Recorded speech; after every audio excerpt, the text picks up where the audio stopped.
The mansion burns like a gateway to hell itself. Flames devour million-dollar artwork as Engine 27 screeches to a halt. Through the infernal chaos, Jake Mitchell sees her, a figure in white, haunting the third-floor window like a ghost trapped between two worlds. His fellow firefighters scream that the structure's about to collapse, but Jake's already charging in. The heat melts his equipment. Each step could be his last, but something in those eyes pulls him forward. When he reaches her, she's perfectly still, untouched by the devastation, as if the flames themselves fear her presence. Their eyes lock, time freezes. Then she whispers words that will shatter his world. "My father owns this city." In that moment, Jake realizes he hasn't just saved a life. He's stepped into a web where every thread leads to murder, power, and forbidden desire. Before we plunge deeper into this story of deadly secrets and dangerous passion, tell us where you're watching from. Would you risk everything for someone who could either save your soul or destroy your world? Make sure you're subscribed, because tomorrow's episode reveals the terrifying truth about why that mansion really burned, and why Jake might be next. Dawn breaks over the smoldering ruins of Sterling Manor. Jake Mitchell stands at the edge of the debris field, his boots crunching on shattered marble and melted gold leaf. The acrid smell of smoke still clings to his uniform, but it's not the smoke that keeps him from sleeping. It's her eyes, her words, the way the flames seem to bow around her like courtiers before a queen. "Mitchell!" Captain Rodriguez's voice cuts through his reverie. "Report now!" Jake finds his captain by Engine 27, looking as haggard as Jake feels. The investigation team mills around them, picking through the wreckage with methodical precision. "Structure was fully involved when we arrived," Jake begins, but his mind wanders to the weight of her in his arms, the whispered words against his ear. He forces himself back to protocol. Heavy fire on all floors. One victim rescued from the third floor, East Wing. Rodriguez's eyes narrow. The Sterling girl. The way he says it, like a curse, like a prayer, makes Jake's spine stiffen. "Sir, Isabella Sterling." Rodriguez pulls something from his pocket, a photograph, its edges charred and curling. In it, a younger version of the woman from last night stands beside a distinguished-looking man at what appears to be a charity gala. Their smiles don't reach their eyes. "Sole heir to the Sterling fortune, and you're saying she was just waiting there, in the middle of an inferno?" Before Jake can answer, a black SUV with tinted windows glides to a stop beside them. Two men, in expensive suits, emerge, their movements precise, predatory. They don't identify themselves, don't flash badges. They don't need to. "The fire marshal hasn't cleared the scene," Rodriguez protests, but his voice lacks conviction. The taller of the two men, grey at the temples, steel in his eyes, simply says, "This investigation is concluded.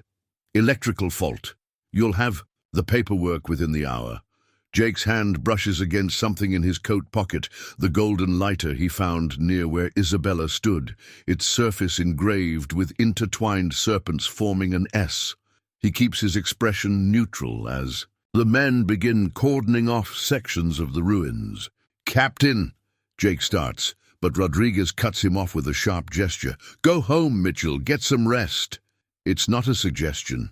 The captain's eyes dart meaningfully to the men in suits, then back to Jake.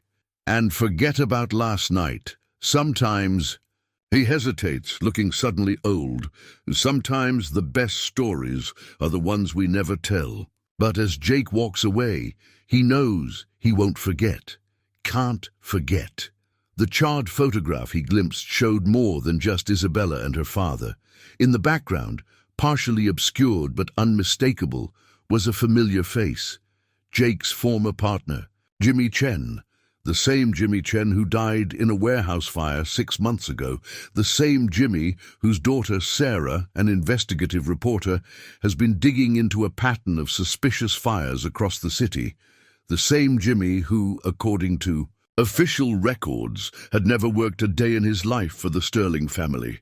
Jake's phone buzzes in his pocket. Unknown number. The dress was white for a reason, a familiar voice says when he answers. Everything burns in the end, Officer Mitchell. The question is, will you be the flame or the ash? The line goes dead, leaving Jake staring at the ruins of Sterling Manor. In the distance, sirens wail, another fire, another story. But this time he knows nothing about this is routine. Nothing about this will end with a simple incident report.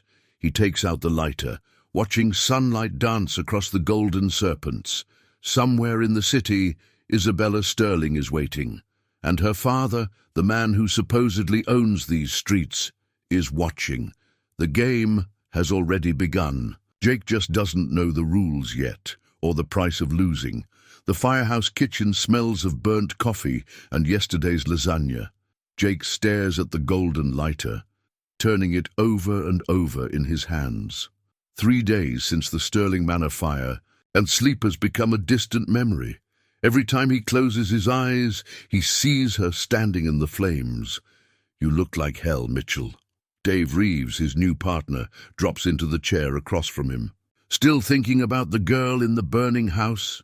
Before Jake can answer, a hush falls over the kitchen.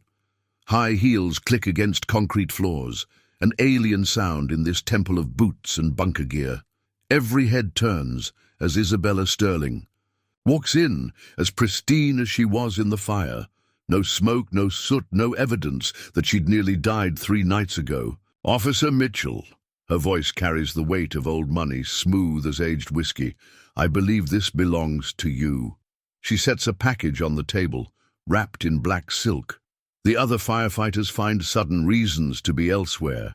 Even Reeves mutters an excuse and disappears. Jake unwraps the package slowly, revealing his melted helmet from that night. Most men would have turned back, Isabella says, watching him with those impossible eyes. The heat was enough to do this to reinforced polymer. Yet you came forward, just doing my job. But they both know that's not true. Something had pulled him toward her, something beyond duty or training. My father would like to thank you personally. She produces an envelope, heavy cream paper with a gold seal. The Sterling Foundation is hosting a charity gala tomorrow night for the families of fallen firefighters. The irony isn't lost on Jake. He thinks of Jimmy Chen's face in that photograph, of his daughter Sarah's ongoing investigation. Why was the dress white? Isabella's composure slips for just a fraction of a second. Excuse me? In the fire. Your dress. Pure white, not a mark on it. You called to mention it specifically. Why?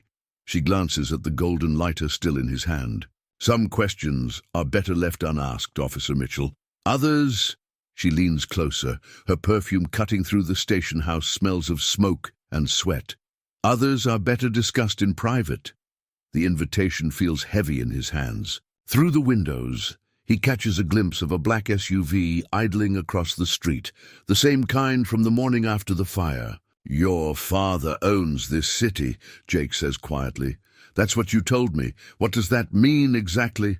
Isabella's smile is a careful thing, crafted over years of private schools and public appearances. Come tomorrow night. See for yourself. She turns to leave, then pauses.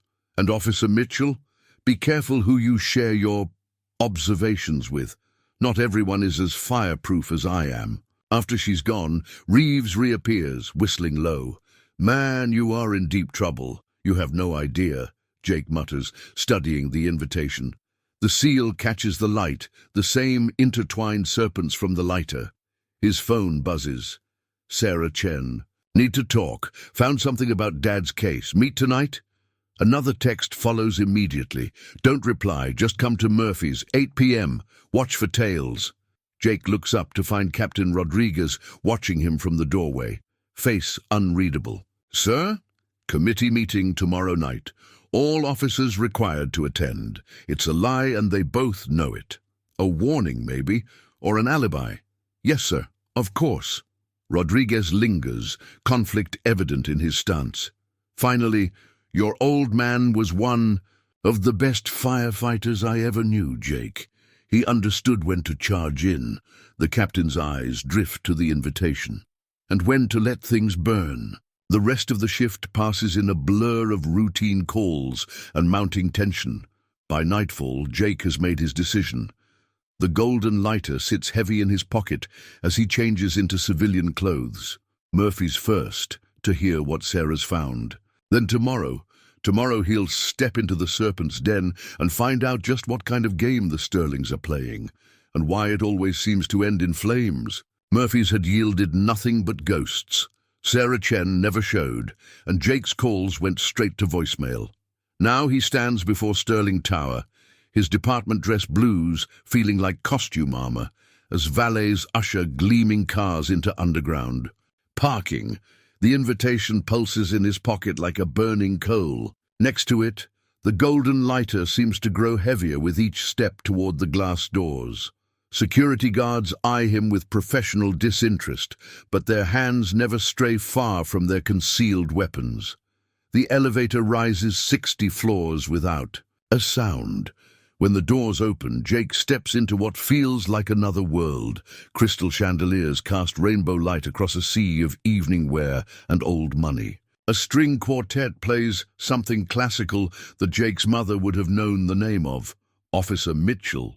Isabella materializes beside him, resplendent in crimson silk. I was beginning to worry you wouldn't come. Had a previous engagement. He doesn't mention Sarah's disappearance. Something in Isabella's eyes suggests she already knows. Dance with me. It's not a request. She leads him onto the floor just as the quartet transitions to a waltz. You've been asking questions about my father. Should I not have? Her hand tightens on his shoulder. There are other fires burning tonight, Officer Mitchell. 3, to be exact. But your brave colleagues are finding all exits blocked. Electrical faults, of course. Jake's step falters. What? My father believes in lessons? Isabella guides him through a turn, her lips close to his ear. Tonight's lesson is about choices. Across the room, Victor Sterling watches them dance. He's younger than Jake expected, hardened rather than aged by time. Their eyes meet, and Jake feels the weight of calculation in that gaze. The fires, Jake says quietly, they'll burn until I stop asking questions. They'll burn until you start asking the right ones. Isabella's perfume can't quite mask the scent of smoke that seems to cling to her. Why do you think I was waiting for you that night? Before Jake can answer, the music stops. Victor Sterling approaches, his smile not reaching his eyes. Officer Mitchell, my daughter's savior. His handshake is firm, practiced. Walk with me. They move to a private balcony overlooking the city. Far below, sirens wail into the night. Beautiful, isn't it? Sterling gestures at the skyline.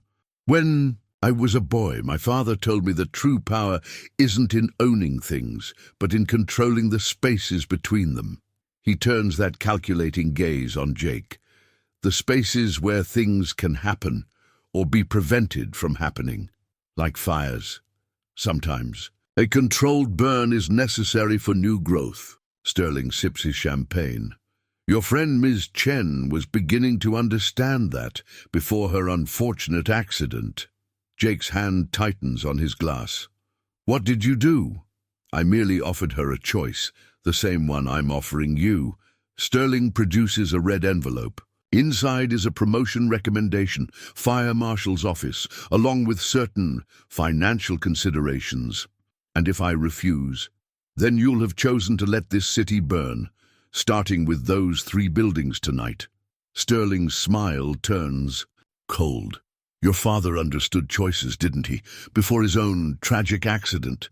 The revelation hits Jake like a physical blow. His father's death 5 years ago, the equipment failure that had seemed so impossible for a man so careful. Tick-tock, Officer Mitchell. Sterling turns to leave. 3 buildings, 30 minutes. The night's still young. Alone on the balcony, Jake feels the weight of the golden lighter. When he opens it, he finds an address engraved inside the lid. Below it, in delicate script, not all fires are meant to be fought. His phone buzzes. A text from an unknown number. Storage locker. 247 Central Station. Dad left something for you. Hurry. Soon the city stretches before him, a maze of lights and shadows. Somewhere out there, 3 fires burn. Sarah Chen might be alive. And Isabella Sterling watches him from the ballroom, her red dress a splash of blood against the night. Time to choose. Central Station's storage facility smells of damp concrete and old secrets. Jake's dress shoes echo against the floor as he counts locker numbers. His phone shows 3 active fire calls across the city, exactly as Sterling predicted. The department's response times are unusually slow tonight. Locker 247 looks like any other, grey metal, slightly rusted around the edges. The key from Sarah's father's effects fits perfectly.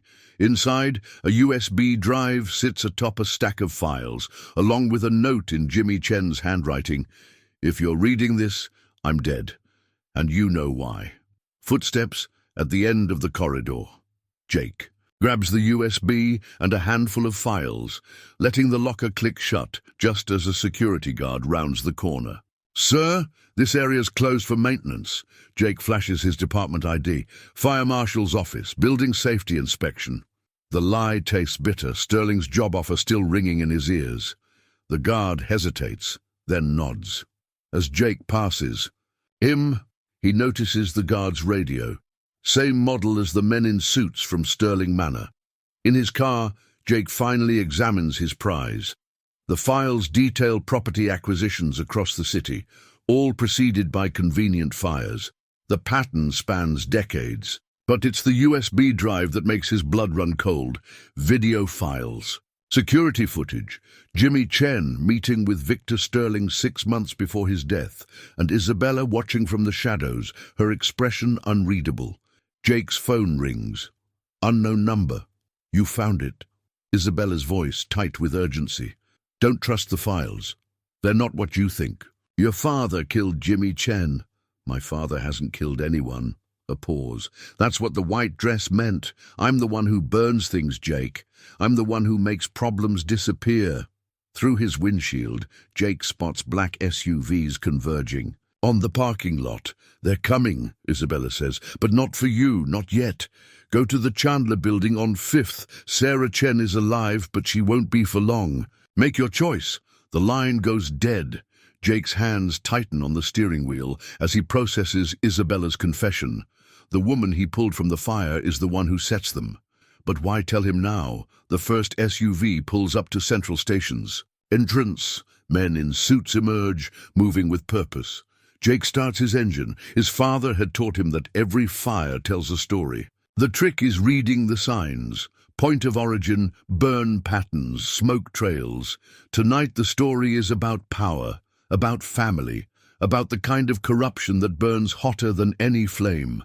The Chandler building rises before him, its windows dark except for a single light on the 15th floor. As Jake steps out of his car, his phone lights up with another fire call. 4th one tonight. Address, the Chandler building. The golden lighter feels heavy in his pocket. Not all fires are meant to be fought, but some are worth running into. Above him, smoke begins to curl from the 15th floor windows, and this time Jake knows Isabella won't be standing in white waiting to be saved. This time, she's the one holding the match. The Chandler building's lobby reeks of gasoline. Jake's boots leave wet prints on marble floors. Someone's been busy preparing the stage. The elevator's dead, emergency lights casting shadows that dance like flames across stainless steel doors. Come, on Sarah, he mutters, yanking open the stairwell door. Hold on, 15 floors. His dress blues weren't made for this, but he strips off the jacket, muscle memory from countless drills taking over. The higher he climbs, the stronger the gas fumes become. His radio crackles. Mitchell! Captain Rodriguez's voice, strained. Where are you? Following a lead. Half the city's burning. We need every... Jimmy Chen's daughter is in danger. A long pause. Then, damn it, Jake. You're just like your old man. Never could leave well enough alone. They killed him, Captain. Equipment failure was a lie. I know. Rodriguez's voice. Breaks. I signed off on the report. They had my family, Jake. They have all our families. 10th floor. Jake's legs burn, but he pushes harder.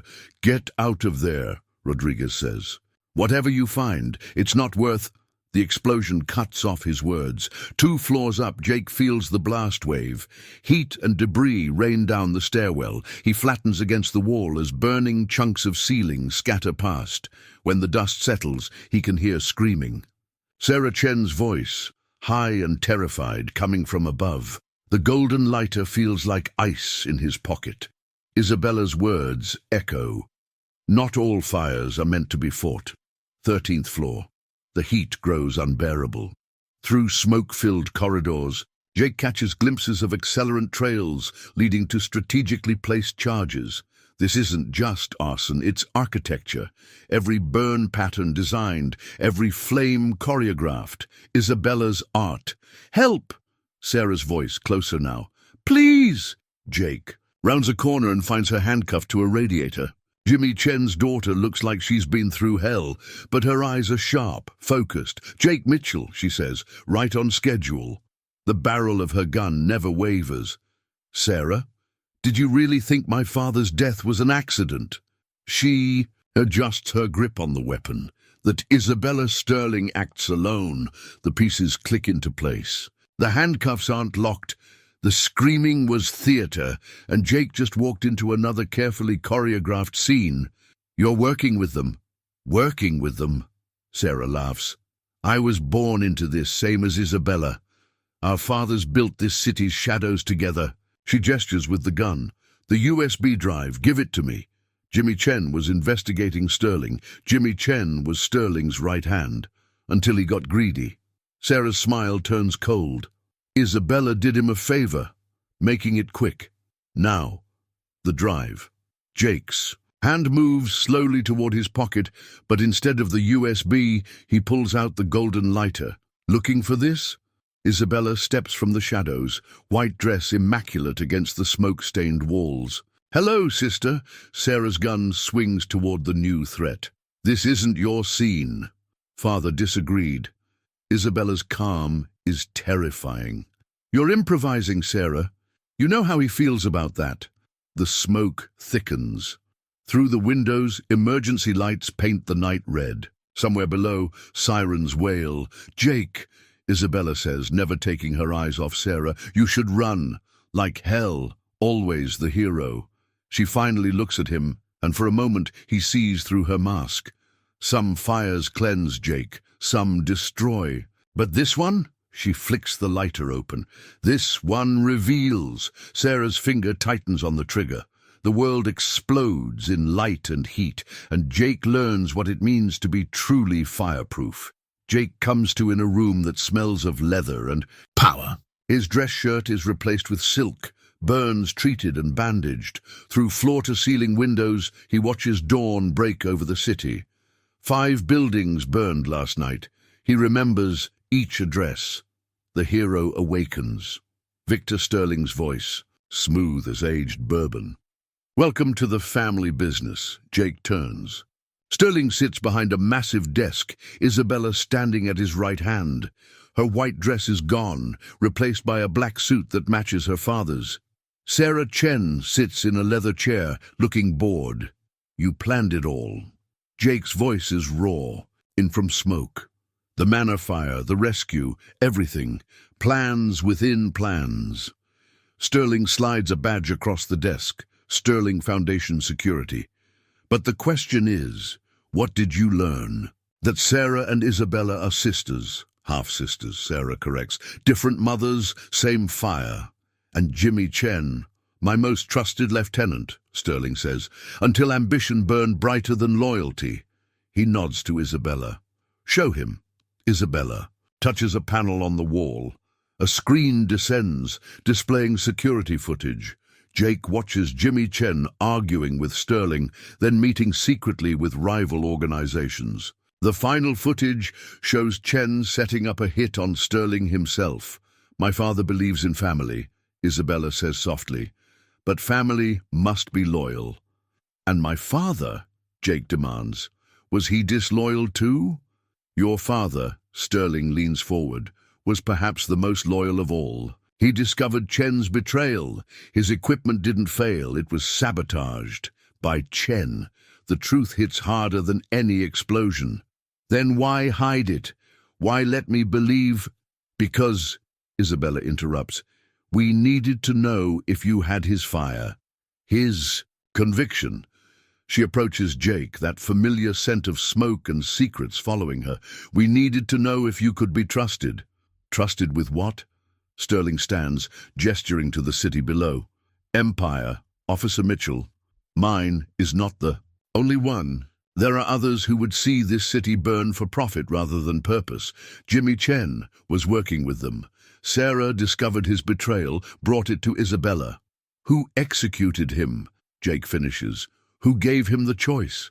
Isabella corrects. As I'm giving you one now. She produces the golden lighter. Every fire tells a story, Jake. Some stories are about destruction. She flicks it open, flame dancing. Some are about rebirth. You're offering me a job. We're offering you truth, Sarah says.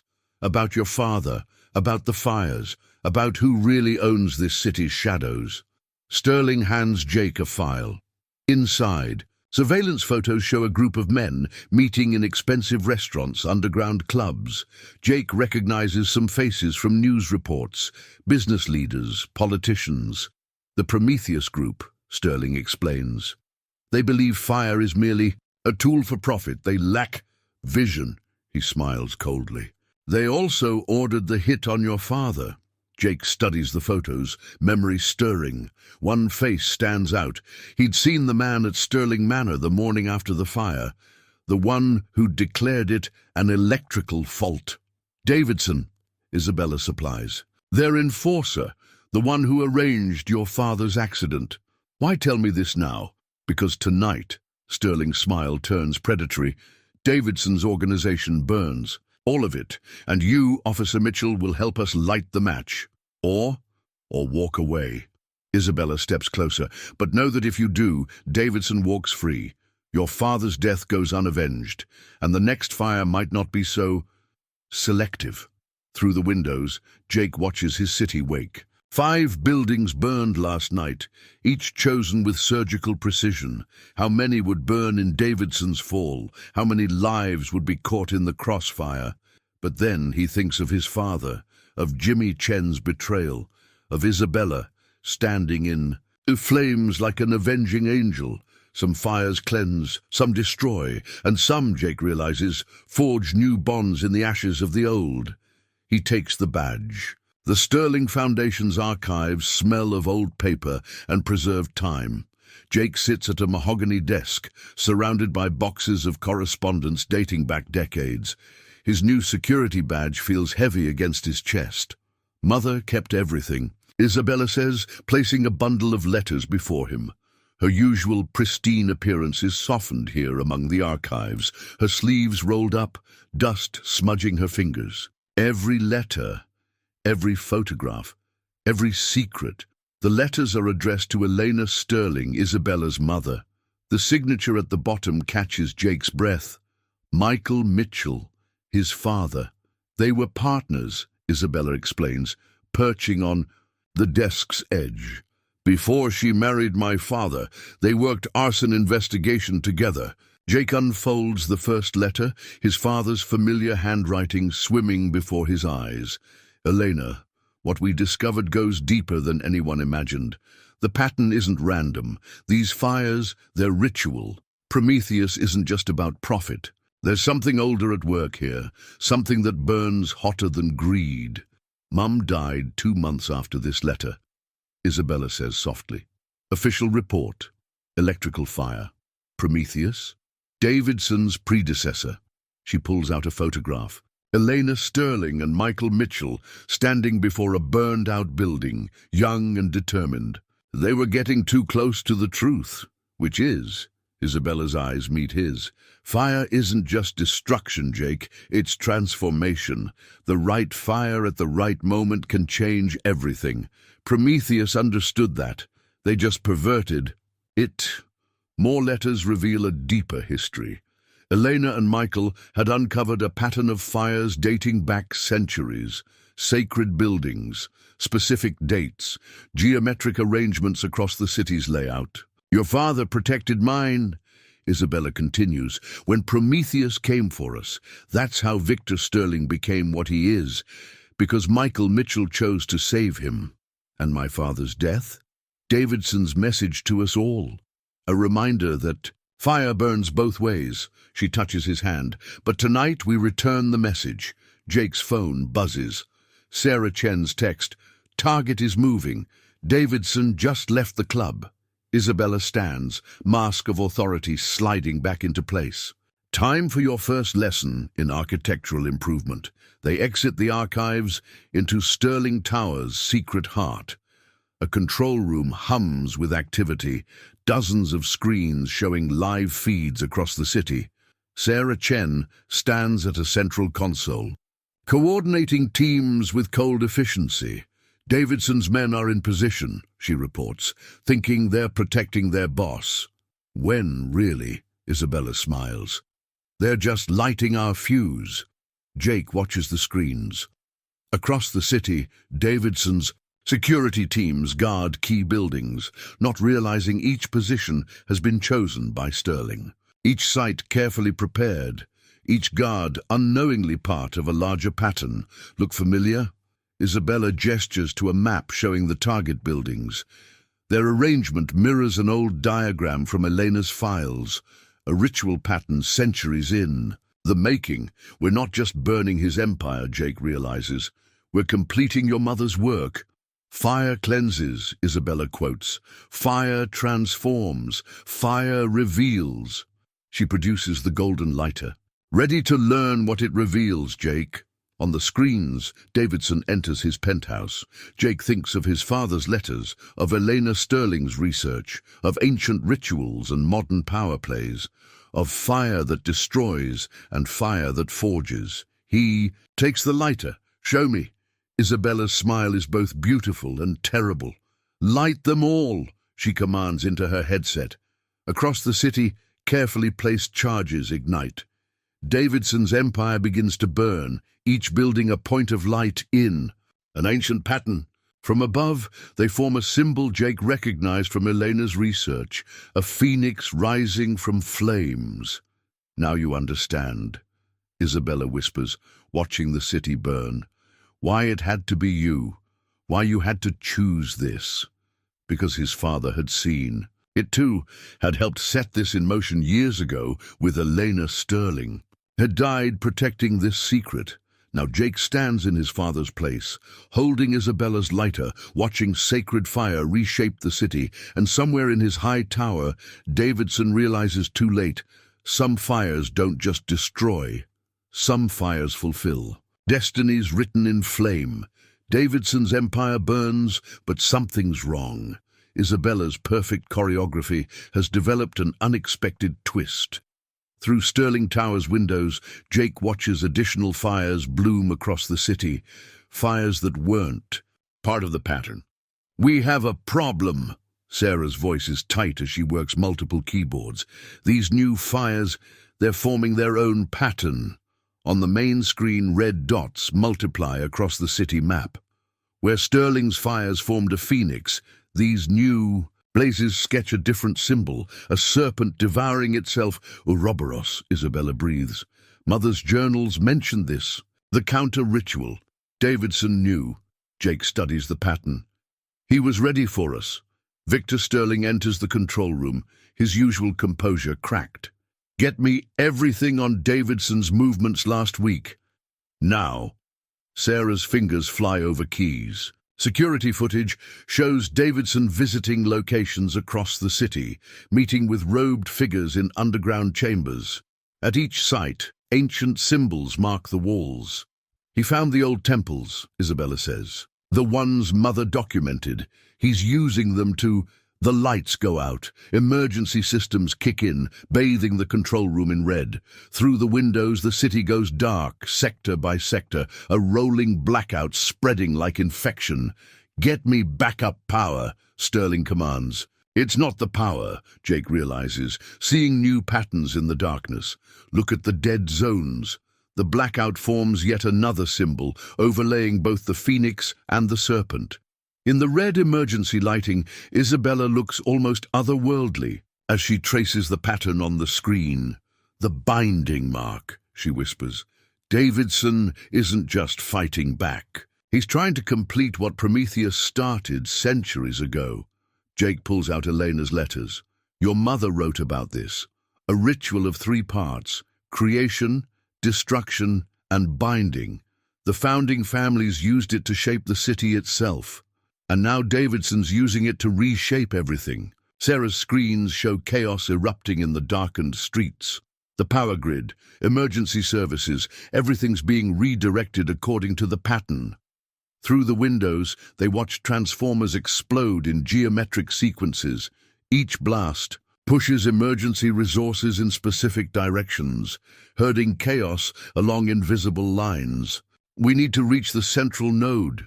Isabella retrieves an ancient blueprint from her mother's files, the point where all 3 patterns intersect. The old city library. Jake recognizes the location. Where my father and your mother worked. Arson investigation. Also, Sterling adds grimly, the original meeting place of the city's founding families. Before Prometheus corrupted their purpose. Isabella checks her watch. We have until midnight. Once the patterns align, the city burns for real. Sarah finishes. No more ritual, no more control, just pure chaos.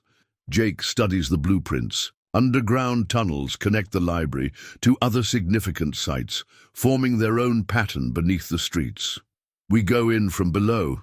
Davidson will expect that, Sterling warns. Good. Isabella retrieves a familiar white dress from a hidden panel. Because this time I'm not playing with fire. She looks at Jake. I'm becoming it. Sarah's screens show Davidson's forces converging on the library. Among them, robed figures carry ancient artifacts retrieved from the hidden temples. They're not just burning the city, Jake understands finally. They're awakening something. Through the windows, the fires seem to move with purpose now, like living things. The blackout zones pulse like heartbeats. And in the distance, the old library's stone walls reflect flames that shouldn't be able to reach them. Your father and my mother tried to stop this once, Isabella says, changing into the white dress. They died, protecting the truth about this. City's real architecture, about the geometry of power written in streets and buildings. Now we finish their work, Jake replies, taking out the golden lighter. Sarah's surveillance shows Davidson entering the library's main hall, his robed followers, arranging artifacts in a precise pattern. Above them, the 3 fire symbols in the city begin to align. 1 hour to midnight, Sterling announces. The patterns are almost complete. Isabella takes Jake's hand, her skin burning with unnatural heat. Ready to learn why I really wore white that night? He thinks of her standing untouched in the mansion, fire, of flames that bent around her like subjects before a queen, of his father and Elena Sterling, who died protecting secrets written in ash and ember. Show me, he says. Together they descend toward the library's depths, where ancient fires wait to be reborn. Above them, Davidson's ritual nears completion, and the city holds its breath, waiting to see which pattern will be written in its burning bones. The tunnels beneath the city breathe ancient air. Jake's flashlight beam reveals symbols carved into centuries-old stone, phoenixes, serpents, geometric patterns that seem to shift when viewed directly.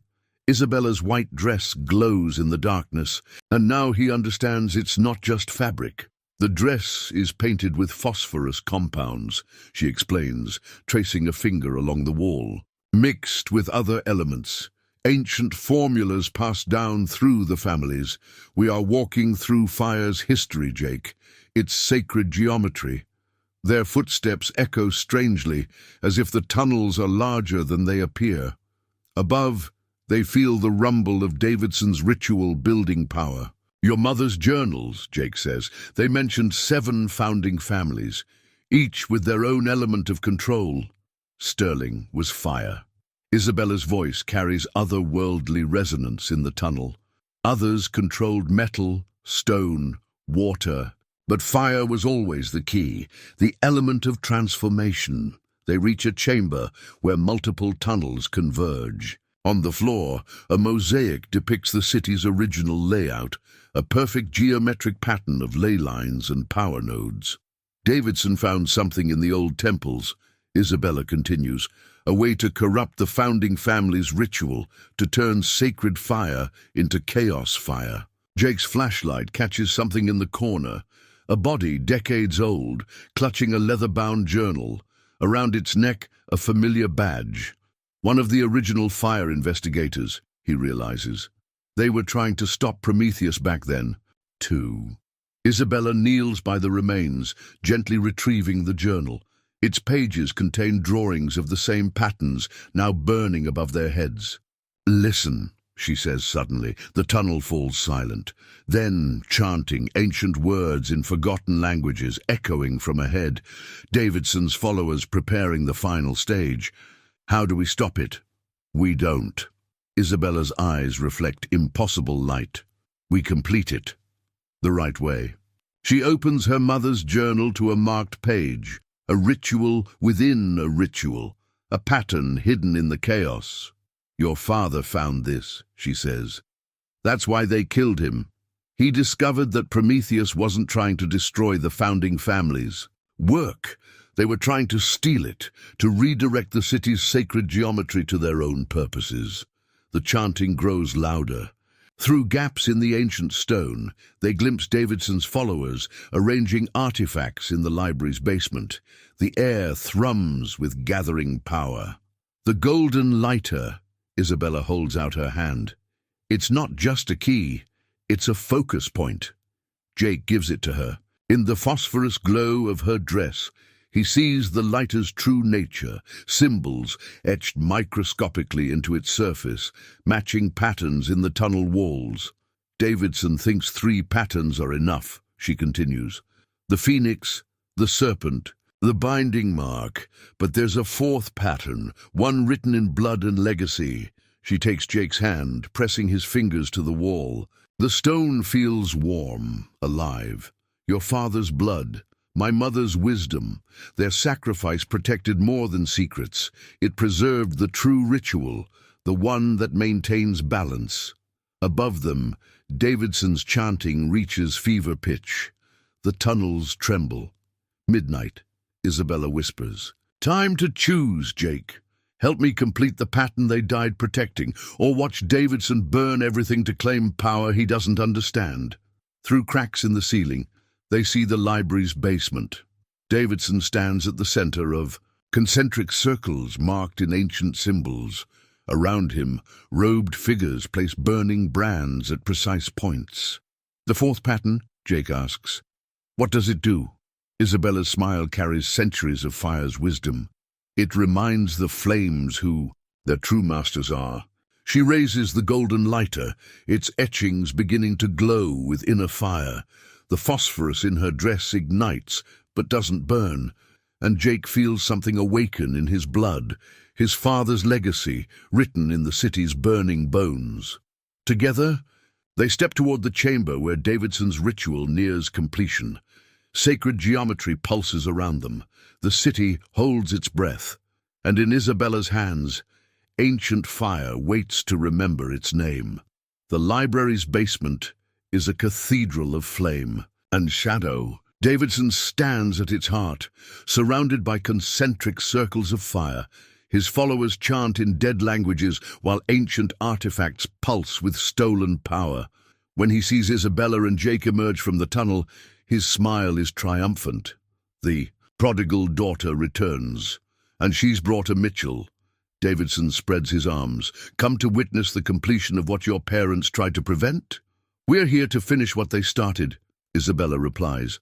Her white dress blazes with phosphorescent light, each symbol igniting in sequence.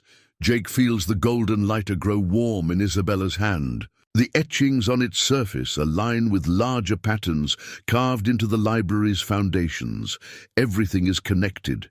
The fires above, the geometry below, the blood legacies pulsing through their veins. You understand nothing. Davidson's voice carries new power, resonating with the ritual energies. Your mother thought fire was about protection, about maintaining balance. His eyes gleam with reflected flames. She never saw its true potential. She saw everything, Isabella counters, including your betrayal. The air shifts. Through gaps in the ceiling, they glimpse the city above. 3 patterns of fire and darkness merge into impossible geometries. The phoenix, the serpent, the binding mark, all flowing toward this moment. The founding families were weak, Davidson continues. They built their rituals to contain power. He gestures, and flames leap higher. I'm setting it free. Jake studies the chamber's architecture while they talk. Every angle, every shadow, follows the sacred geometry Isabella described. But there's something else. Traces of older patterns, barely visible beneath centuries of reconstruction. Isabella, he whispers, recognizing the hidden design. The 4th pattern, it's already here. She sees it too.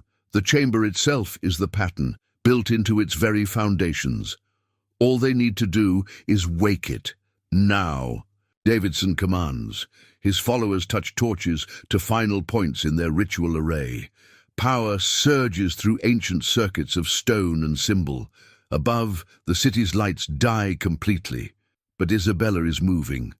The golden lighter flares as she touches it to her dress. Phosphorus ignites in precise sequences, each burning line connecting to the hidden pattern beneath their feet. Blood calls to blood, she intones. Fire calls to fire. Jake feels it, a pull in his veins, an awakening of inherited power. His father's voice echoes in memory. Some fires protect, some fires cleanse, some fires remember. Davidson's ritual falters. The flames of his ceremonial circles waver, drawn to Isabella's burning dress, to the patterns she's awakening. Stop them, he commands. Robed figures rush forward, but Jake is ready. His firefighter's training merges with something older, something written in his family's history with flame. He moves through them like smoke, each strike precise, each position matching points in the chamber's sacred geometry. Isabella raises the golden lighter high.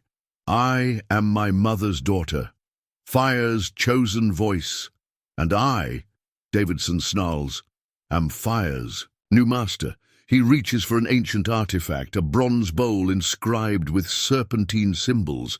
Power explodes outward. Jake feels reality buckle as 2 rituals war for control. Above them, the city's burning patterns twist and reshape themselves. Davidson's followers fall back as ceremonial flames leap from their circles, drawn into the growing storm of competing energies. Through it all, Isabella stands untouched, her dress blazing with pure white fire. The golden lighter pulses in time with her heartbeat, with the city's heartbeat, with rhythms set down by the founding families centuries ago. Jake, she calls. The pattern, he sees it, points of power around the chamber, corresponding to hidden marks in the architecture. Moving through chaos, he touches each one in sequence. Blood recognizes blood. Legacy awakens legacy. Davidson realizes too late what they're doing. No, the power is mine. Fire isn't power, Isabella responds, her voice carrying ancestral authority. Fire is truth. The golden lighter flares one final time. Hidden patterns burst to life throughout the chamber. Above, the city's burning symbols begin to shift, and in that moment, as ancient geometries realign, Jake understands what his father and Eleanor Sterling died protecting. Why Isabella waited in white for him that night. Why some fires are meant to be fought, and others are meant to be remembered. Davidson screams as sacred flame remembers its true nature. As above, so below, the city's patterns transform, and with them, the very foundations of power. The ritual reaches its crescendo. Midnight strikes, and fire decides who is worthy of its trust. Fire chooses truth. The chamber erupts in white flame as Davidson's corrupted ritual shatters. Ancient artifacts crack and blacken, their stolen power returning to its rightful channels. His followers flee as sacred geometry reasserts itself. Through stone and shadow. No! Davidson claws at empty air as his power dissolves. I controlled it. I mastered it. Fire isn't mastered. Isabella's voice rings with generations of wisdom.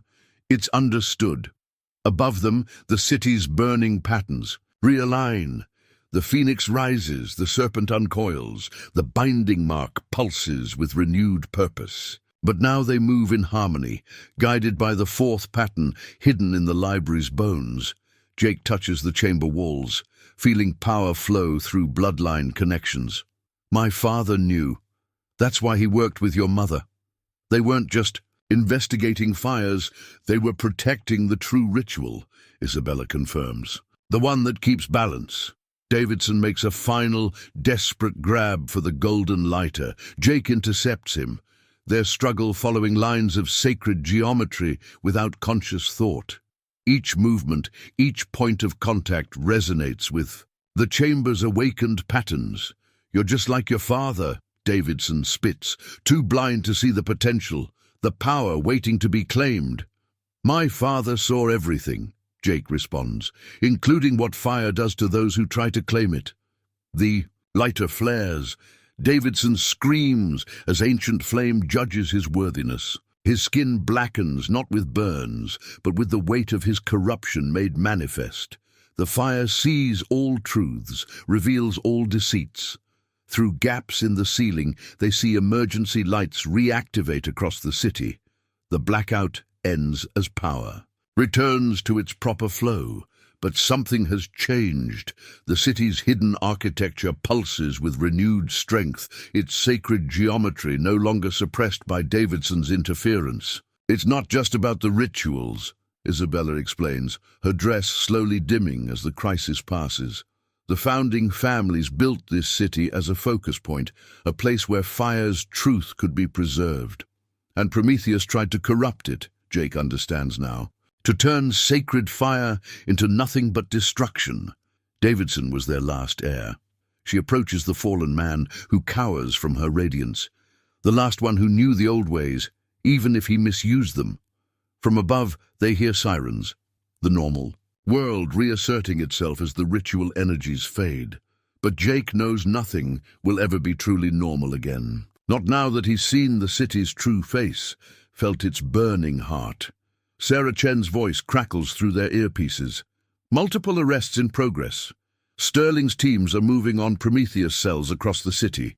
We found their temples, their records, everything.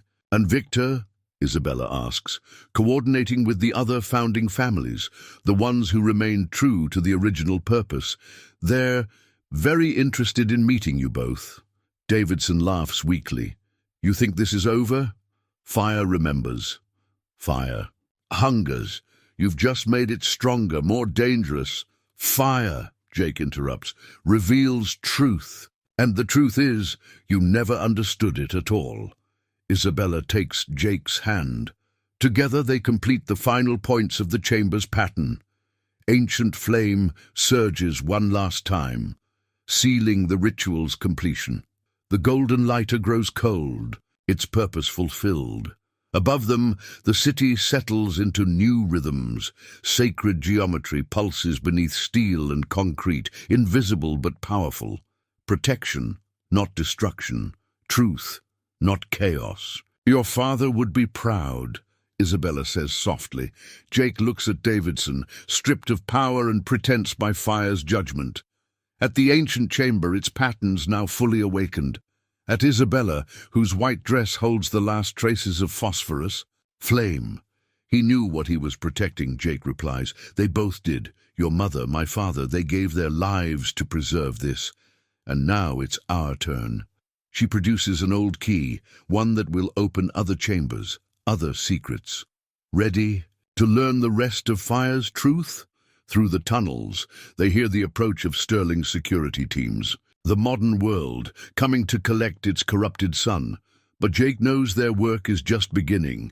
Davidson chose power. Prometheus chose destruction. They choose understanding. And with it, the sacred responsibility of keeping fire's ancient wisdom alive. Sterling Tower's executive floor has been transformed. Where once there were offices, now ancient maps cover the walls, the city's sacred geometry laid bare. Jake studies them, while Isabella meets with the remaining founding families. Through the glass walls, he watches their faces, some reverent, some calculating, all focused on the woman who proved herself fire's true voice. Sarah Chen appears at his side, tablet in hand. Davidson's people are talking. Every Prometheus cell, every corrupt official, every hidden temple, they're burning their own to save themselves. Appropriate, Jake muses, touching the golden lighter in his pocket. Its power lies dormant now, but he feels it waiting, watching. The meeting ends. Isabella emerges looking drained, her usual pristine appearance showing subtle cracks. They want proof, she says without preamble. Proof that we can maintain the balance. Proof or a test? Her smile is tired. Both. 3 more temples have been discovered. Old ones, from before the founding. Each contains a piece of what Davidson was trying to access. Sarah pulls up schematics on her tablet. The temples form another pattern, one that... She stops, frowning at the screen. That's impossible. Jake looks over her shoulder. The temple's locations form a perfect triangle around the city's center, but something's wrong with the image. The map keeps trying to refresh, as if the geometry refuses to be captured digitally. Not impossible, Isabella corrects. Protected. These sites predate the founding families. They're older than written history. Through the windows, they watch the sun set over their city. Emergency crews still work to contain the aftermath of Davidson's ritual. But beneath the visible chaos, Jake feels new currents of power moving. The sacred geometry is awake now, hungry for proper guidance. When do we start, he asks. Now. Isabella produces an ancient key ring, similar to the one from the library, but larger, more complex. The other families are sending representatives. We need to secure the temples before anyone else discovers what they contain. And what exactly do they contain? Power. Victor Sterling enters, looking grimmer than usual. Pure, unaligned power.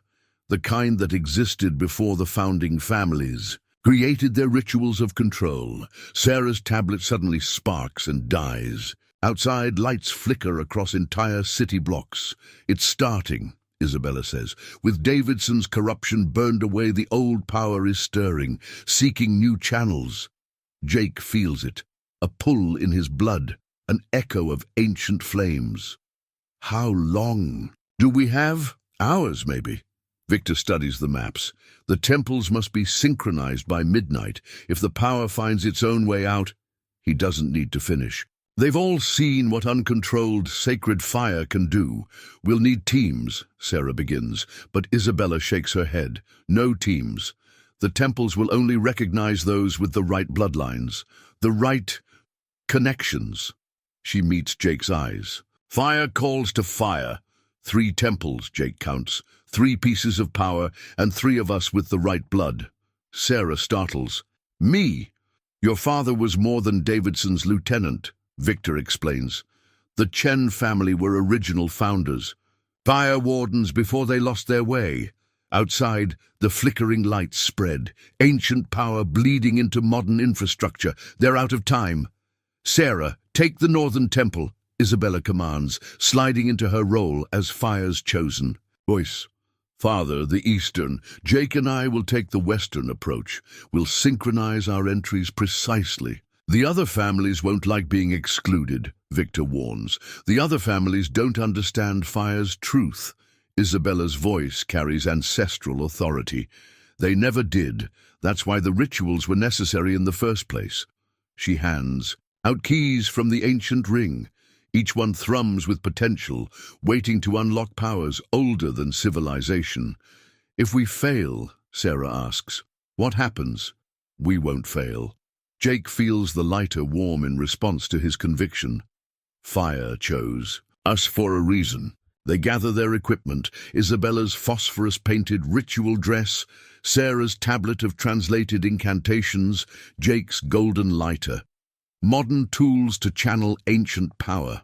Remember, Isabella says as they prepare to separate, the temples aren't just places, they're interfaces between what fire was and what it became, what we made it become. And what did we make it become? Jake asks. Her smile carries centuries of secret flame. Truth, protection, sacred geometry written in light and shadow. She touches his chest where the lighter rests. Ready to write the next chapter. Above them fire's power builds. Below 3 temples wait to be claimed, and all around a city holds its breath, waiting to see if its chosen guardians will prove worthy of its burning trust. The Western Temple lies beneath an abandoned subway station. Jake and Isabella descend through layers of modern infrastructure, each step taking them deeper into the city's hidden history. Their flashlight beams reveal older and older stonework, until finally they reach walls carved with familiar symbols. Here, Isabella touches the ancient stone. Feel it? Jake does. The walls pulse with latent energy, responding to their shared connection with sacred flame. His phone lights up with a text from Sarah.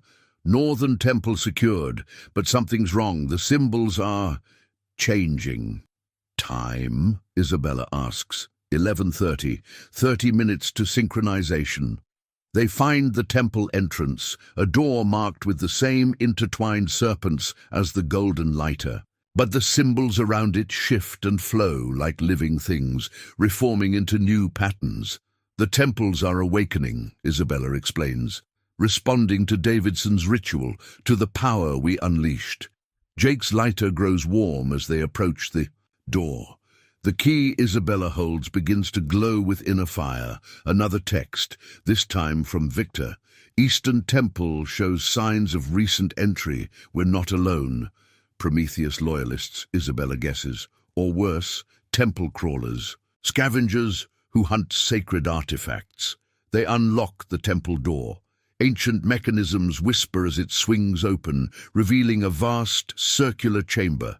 At its center, a pillar of pure darkness rises from floor to ceiling, negative space in the shape. A flame, the void. Isabella's voice carries mingled awe and fear, where the original fire was born, before the founding families bound it with ritual and sacred geometry. Their phones die simultaneously. Above, power fluctuations ripple across the city grid. The temple's awakening is affecting everything connected to its ancient paths of power. How? Do we synchronize with the others? Blood remembers. Isabella removes her white dress, revealing a bodysuit painted with phosphorus symbols. The temples will guide us. They approach the void pillar. The darkness seems to watch them, to hunger. Around the chamber, symbols writhe with increasing speed. Jake's lighter ignites spontaneously. The flame points toward specific symbols, creating a pattern of light. "Quick!" Isabella commands. Before gunshots echo through the temple, Davidson's followers emerge from hidden alcoves, faces masked, weapons raised. "Step away from the void," their leader orders. "This power belongs to those who dare to claim it." "You still don't understand," Isabella says sadly. "Fire isn't claimed. It's inherited, earned, respected." Jake moves without conscious thought, his body following lines of sacred geometry. Each step corresponds to a symbol on the chamber floor. The lighter's flame leaves trails of pure white fire in his wake. The temple crawlers open fire, but their bullets seem to curve around patterns of ancient power. Isabella's phosphorus symbols blaze to life, creating a barrier of sacred flame.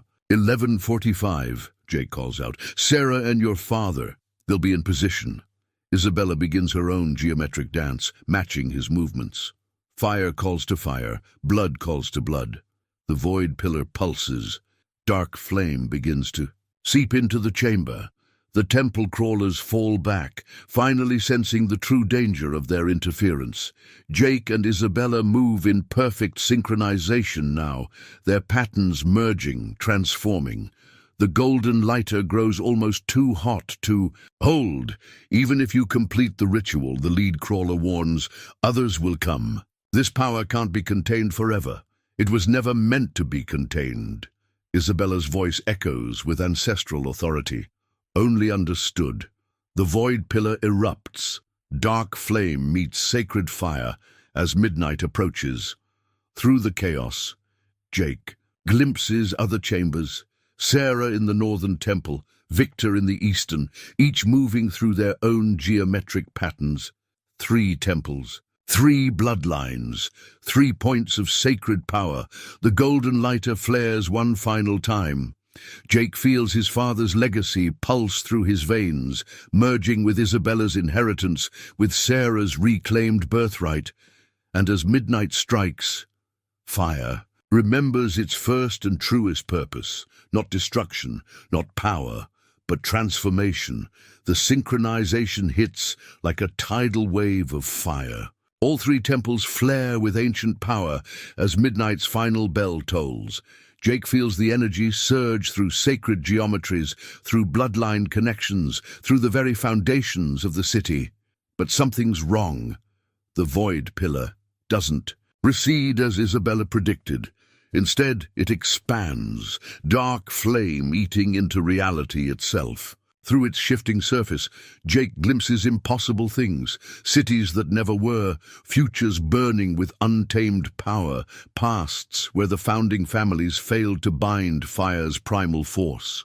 Isabella, his voice barely carries over the roar, of competing energies. What's happening?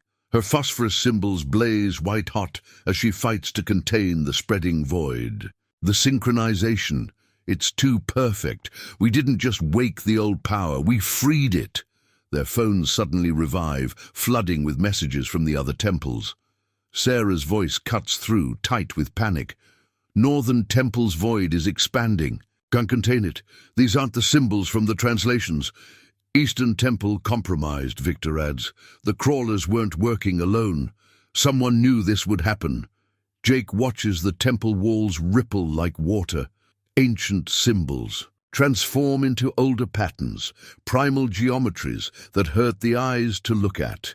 The void pillar reaches tendrils of dark flame toward the chamber's edges. Your mother's journal, he says to Isabella. There was a page missing, torn out.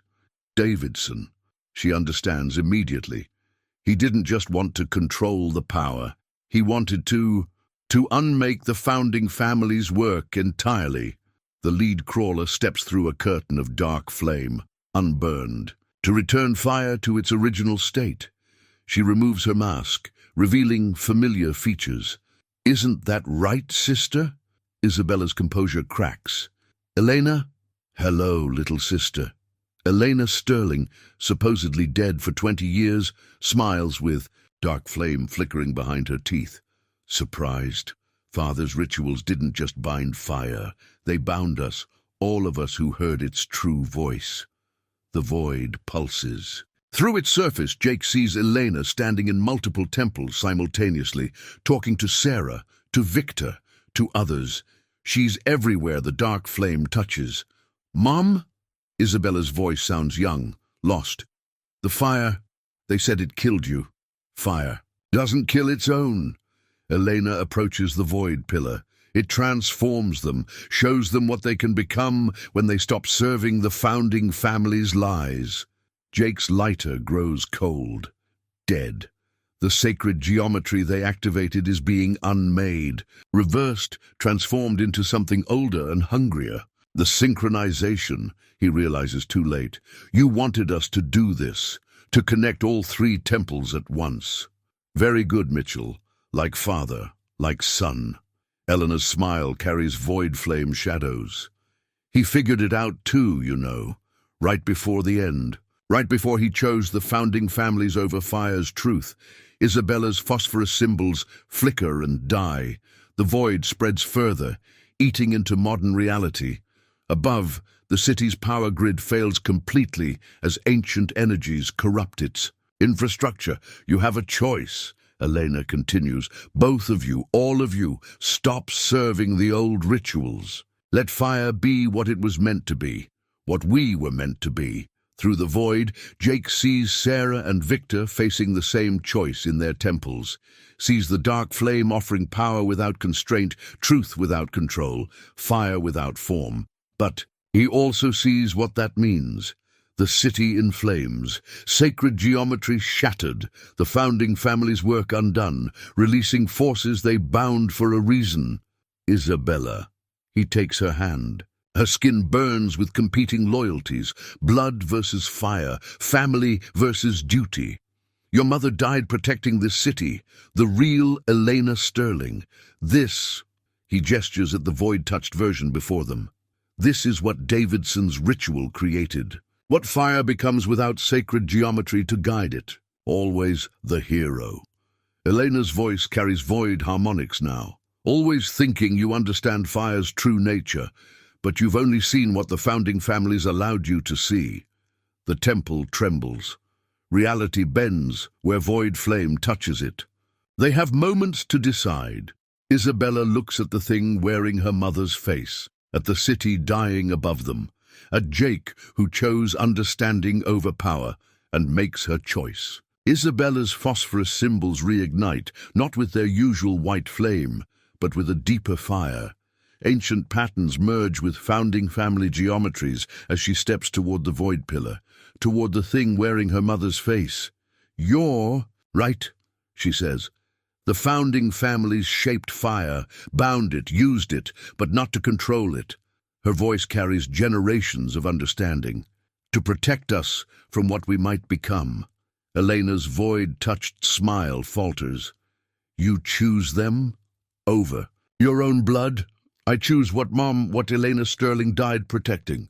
Isabella's symbols begin to shift, forming new patterns. The truth about fire's real purpose. Jake feels power surge through the golden lighter, responding to Isabella's choice. Sacred geometry reasserts itself as the founding family's wisdom merges with something older, something purer. Now, Jake! He moves instinctively, following lines of power across the temple floor. The lighter's flame leaves trails of pure white fire that merge with Isabella's phosphorus patterns. Together, they begin to push back the void. Elena screams, with multiple voices, "You can't deny fire's true nature. We're not denying it." Jake understands now, sees what his father and Elena Sterling discovered. We're completing it. Through the void surface, they glimpse Sarah and Victor in their temples, making the same discovery. The founding families didn't bind fire. They gave it purpose, direction, a way to transform without destroying. The synchronization works both ways, Isabella tells her void-touched mother. What unmakes can remake. What corrupts can purify. She reaches into the void pillar. Dark flame writhes around her arm, trying to corrupt, to transform, but her phosphorus symbols blaze brighter, forming channels for power to flow. Jake's lighter responds, its flame turning pure white. He sees the truth hidden in its microscopic etchings, not just symbols of control, but instructions for transformation. A way to make fire remember its highest purpose. Elena tries to retreat into the void, but Isabella holds her with burning hands. Remember who you were, Mom. Remember why you chose to protect instead of destroy. Sacred geometry pulses through all three temples. Jake feels Sarah and Victor completing their parts of the pattern. Blood calls to blood, fire calls to fire, and power remembers its true name.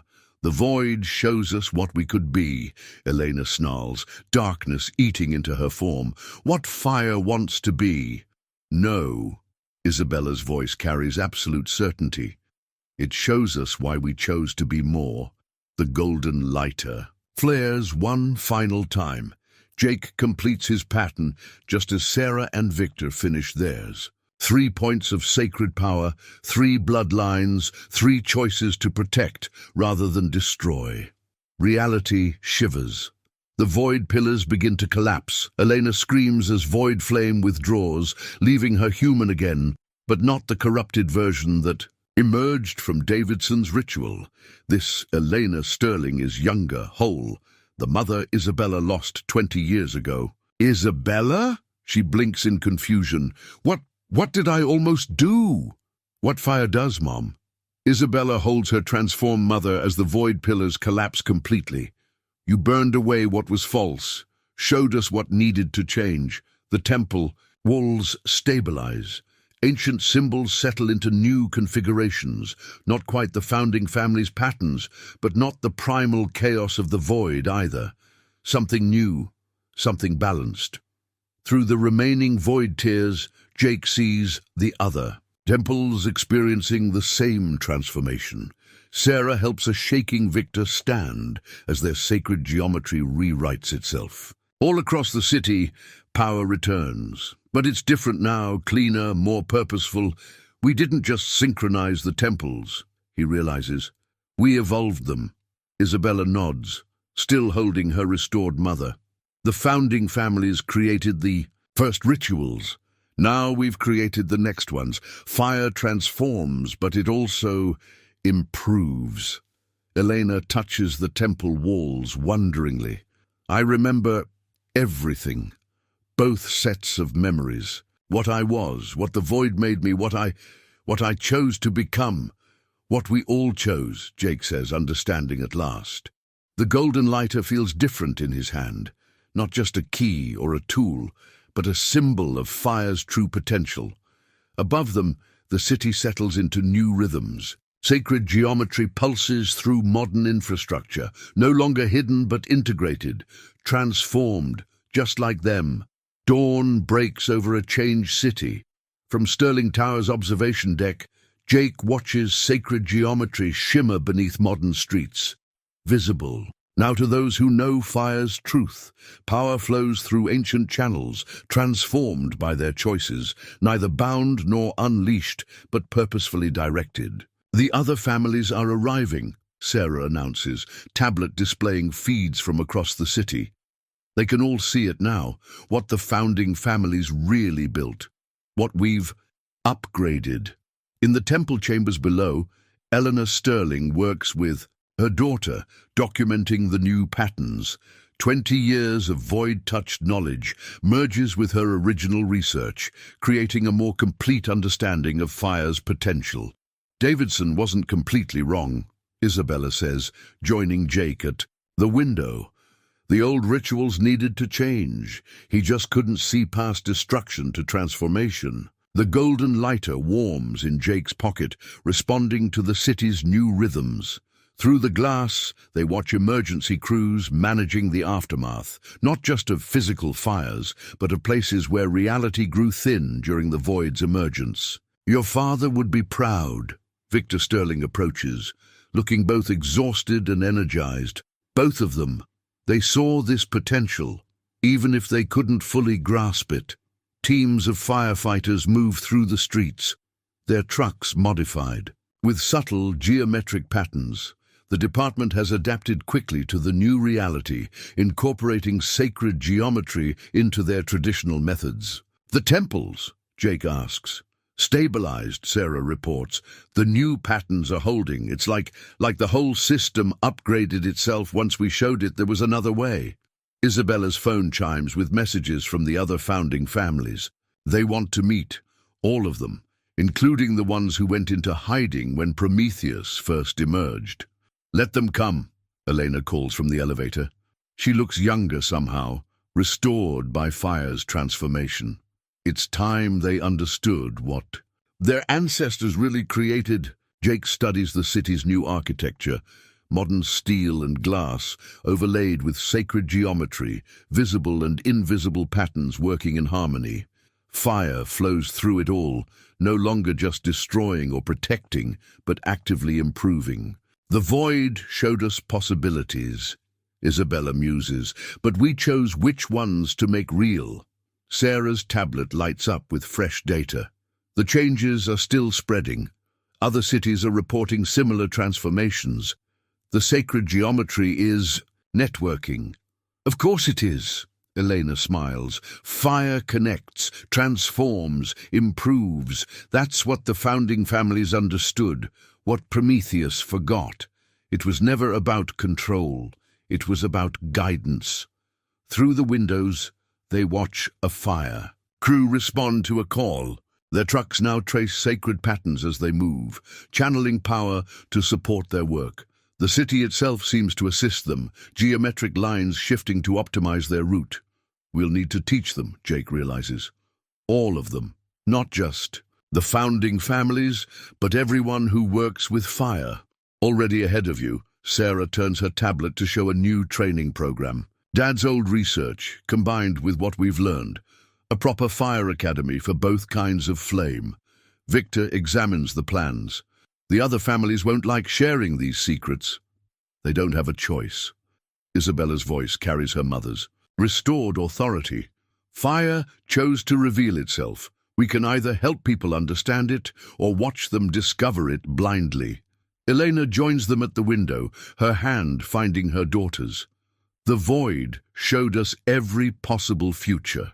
But this, she gestures at their transformed city, this is the one we built, the one we chose. Jake's lighter ignites spontaneously, its flame pure and purposeful. Around them, Sterling Tower's architecture pulses with sacred geometry, no longer hidden, but proudly displayed. The founding family's work evolved rather than ended, improving rather than destroying. So, Sarah grins, pulling up more incoming reports. Who wants to help me explain to City Hall why their building keeps rearranging itself? They laugh, but the work ahead is serious. A city transformed, a power revealed, and the responsibility to guide others toward understanding rather than fear. Through it all, fire flows, not just destroying, not just protecting, improving, always improving. 1 year later, the Fire Academy's new wing gleams in the morning sun. Its architecture, a deliberate blend of modern design and sacred geometry. Jake stands before a class of recruits, firefighters and founding family members training side by side, learning both traditional techniques and ancient wisdom. Fire tells us truth, he lectures, the golden lighter warm in his pocket, not just about how things burn, but about what they can become. Through the classroom's windows, he sees Isabella leading another group through geometric exercises in the courtyard. Her white dress has evolved into a teaching uniform, phosphorus symbols adapted into a curriculum that bridges old and new understanding. Today's practical exercise, Jake continues, will be conducted with Chief Chen. Sarah enters, tablet displaying real-time sacred geometry overlaid on city maps. The recruits straighten, her reputation as both technical expert and void-touched. Survivor commands respect. We've identified 3 potential hotspots, she announces, places where traditional fire risks intersect with geometric instabilities. Your task is to determine which requires immediate intervention. The students bend over their own tablets, studying patterns that would have been invisible a year ago. Jake watches them work, remembering his own journey from skeptic to guardian. A familiar figure appears in the doorway, Elena Sterling, restored but changed by her void experience. She signs for Jake to join her outside. How are they progressing? She asks as they walk the Academy's geometric gardens. Better than we hoped. The younger ones especially, they adapt quickly to seeing both realities. Elena nods. The other cities report similar results. As the transformation spreads, more people are awakening to fire's true nature. They reach a courtyard where Victor Sterling confers with representatives from other founding families. The old power structures haven't disappeared, but they've evolved, becoming more transparent, more focused on guidance than control. Davidson's followers? Jake asks. The last cell was found in Singapore. Elena's expression holds both sadness and determination. They chose void flame over transformation, burned themselves out trying to repeat the ritual. Isabella joins them, her teaching session complete. They couldn't understand that fire already chose its path. We just had to learn to follow it. The Academy's bells chime noon. Above them, sacred geometry shimmers as the city adjusts its power flows. They've learned to work with these cycles now, to use them rather than fight them. There's something else, Helena says. The void patterns. They're starting to reappear. Jake tenses, but Isabella shakes her head. Not like before. It's more like echoes, reminders. The founding families think it's deliberate, Victor adds, joining them. Fire showing us there's always more to learn, more ways to improve. Sarah hurries over, tablet displaying new data. Speaking of improvement, the integration algorithms are evolving. The sacred geometry isn't just networking anymore, it's innovating, creating new patterns we didn't design. They study the displays. The city's transformed architecture continues to develop, finding novel ways to channel and direct power. Fire's wisdom grows alongside human understanding. Your father saw this potential, Eleanor tells Jake. That's what his letters to me were really about, not just protecting the old ways, but preparing for the new ones. Jake touches the golden lighter, no longer a key to old secrets, but a tool for uncovering new ones. Through the Academy's windows, he watches his students practice their forms, each movement tracing sacred patterns in the air. We've got a live one, Sarah announces suddenly. Financial district. Looks like a standard electrical fire, but the geometry suggests something deeper. Isabella's phosphorus symbols brighten in response to the alert. Perfect teaching opportunity. Jake? He smiles, remembering another fire, another choice. Let's show them how it's done. They move together toward the waiting trucks, their steps, unconsciously following geometric patterns. Around them, the Academy hums with ancient power made new. Above, the city's sacred architecture pulses with possibility. Fire still burns, still destroys, still cleanses, but now it also teaches, improves, transforms, and they transform with it every day, choosing again and again to understand rather than control, to protect rather than possess, to improve rather than merely preserve. The trucks roll out, sacred geometry guiding their path. Jake thinks of that night in Sterling Manor, of a woman in white waiting in flames, of all the choices that led them here and all the choices still to come. Fire tells truth, and the truth is their story is still being written, in sacred flame, in geometric patterns, in the endless dance of destruction and renewal, always burning, always changing, always becoming more.